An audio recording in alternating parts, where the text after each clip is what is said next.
उत्तर प्रदेश विधानसभा चुनाव को लेकर ज़्यादातर पार्टियों ने अपने प्रत्याशियों के नाम का ऐलान कर दिया है, जिसके बाद से प्रत्याशियों के नामांकन का दौर जारी है। इसको लेकर सोमवार को बरेली में भी राजनीतिक दलों के प्रत्याशियों ने कलेक्ट्रेट पहुंचकर अपना नामांकन पत्र दाखिल किया।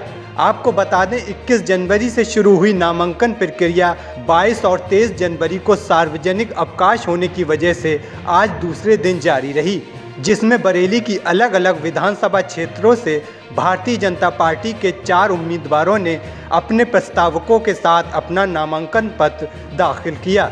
इस दौरान कलेक्ट्रेट परिसर में सुरक्षा व्यवस्था बेहद कड़ी रही, साथ ही कोविड नियमों और गाइडलाइंस का सख्ती से अनुपालन कराया गया, जिसके तहत केवल 2 लोगों को ही अंदर जाने की अनुमति दी गई।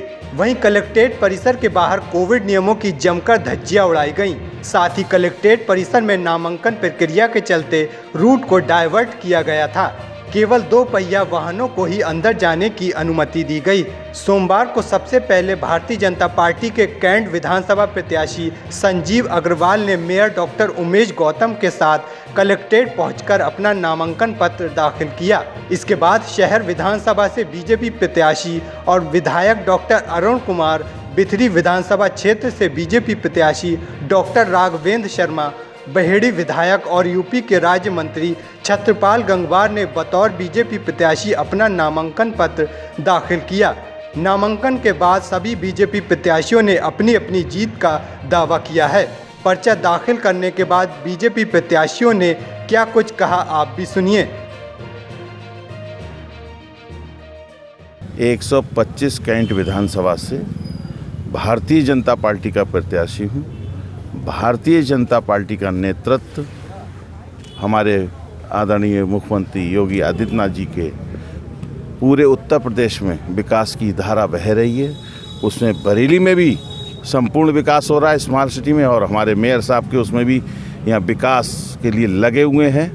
और उसके बाद भी विधानसभा में जनता के लिए जो भी ज़रूरत होगी वो विकास का कार्य हमेशा पूर्ण किया जाएगा।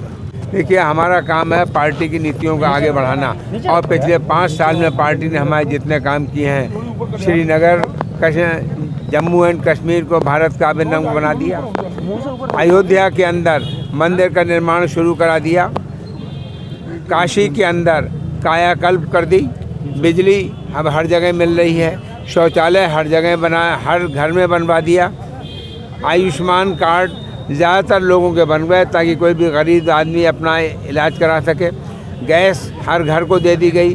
तो मैं कहूँगा इस सरकार ने हमारे बहुत काम किया, और सबसे बड़ा काम किया लॉ एंड ऑर्डर का।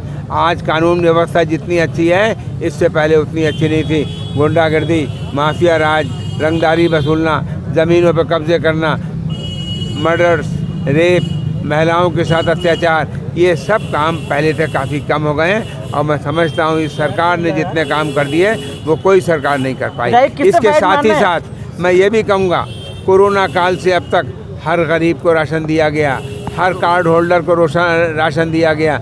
लगातार 2 साल तक फ्री राशन कोई मामूली बात नहीं है, और कुछ महीनों तो महीने में 2 बार भी दिया गया। तो मैं यही कहूँगा, इतिहास में ऐसा नहीं है किसी सरकार ने अपनी जनता को 2 साल तक फ्री राशन दिया हो, या दुनिया में किसी ने दिया। ये हिंदुस्तान की योगी मोदी सरकार है, जिसने गरीब की गरीबी को समझा, कोरोना काल की परेशानियों को समझा और जनता को मुफ्त राशन दिया। प्रयास मेरा चिकित्सा क्षेत्र में ज़रूर ऐसा रहेगा कि गांव-गांव में बहुत सारे जो लोग हैं, स्पेशली आई साइट जिनकी वीक हो जाती है, वो उसको बहुत इग्नोर करते हैं। मैं क्योंकि गांव-गांव घूम रहा हूँ, तो निश्चित ही जो ऐसी अंधता जिसको निवारण किया जा सकता है, तो मेरा प्रयास रहेगा कि मेरे क्षेत्र में कम से कम कोई भी अंधता का शिकार ना हो, और पूर्णतया जो उसका निवारण हो सकता है उसका सबका निवारण किया जाएगा, और अंधमुक्त बिथरी भी चैनपुर को करने का प्रयास करूँगा। युवाओं के लिए, शिक्षा के लिए आप क्या करेंगे? युवा तो भारत देश की नींव है, और क्योंकि गांव में घूम रहा हूँ, शिक्षा के लिए जो सबसे महत्वपूर्ण चीज़ है, स्कूल वगैरह सब खुल रहे हैं, लेकिन जो मेंटर होता है वो एक बहुत महत्वपूर्ण भूमिका निभाता है। क्योंकि आपने देखा होगा कि कोच की बहुत महत्वपूर्ण भूमिका होती है। क्योंकि मैं ग्रामीण क्षेत्र से पैदा हुआ, एक गांव में पैदा हुआ था, तख्ती पे लिखना सीखा और नंगे पैर भी खूब घूमा कीचड़ में। तो मैं जानता हूं कि गांव के लोगों की प्रतिभा की कोई कमी नहीं है, केवल उनको एक दिशा देना है तो मुझे ऐसा लगता है कि मेरे जैसे बहुत सारे डॉक्टर्स अभिथरी चैनपुर से ज़रूर निकलेंगे, उनका मैं प्रयास करूँगा। IAS और IPS भी वहाँ से निकलेंगे, ये मेरा पूरा विश्वास है और मैं उनको आगे लाने का प्रयास करूँगा। यहाँ पर जो काम आज हमारी सरकार ने 24 घंटे बिजली दी है, तो उसके लिए पैसा लेना वो तो जायज़ है, पर जो बिजली ही नहीं देता है तो वो फ्री कहो उसे, चाहे जो कुछ कहो तो फ्री है। लेकिन आपकी सरकार के बहुत सारे मंत्री टूट के उधर चले गए, विधायक चले गए समाजवादी पार्टी में। मुझे नहीं पता कौन चले गए हैं, इस वजह में मुझे जानकारी नहीं है ज़्यादा। प्रसाद जी चले गए, तो तमाम अपनी लोग चले गए। पब्लिक की उसमें था। बहेड़ी को लेकर क्या योजनाएं क्या लेकर आएंगे इस बार?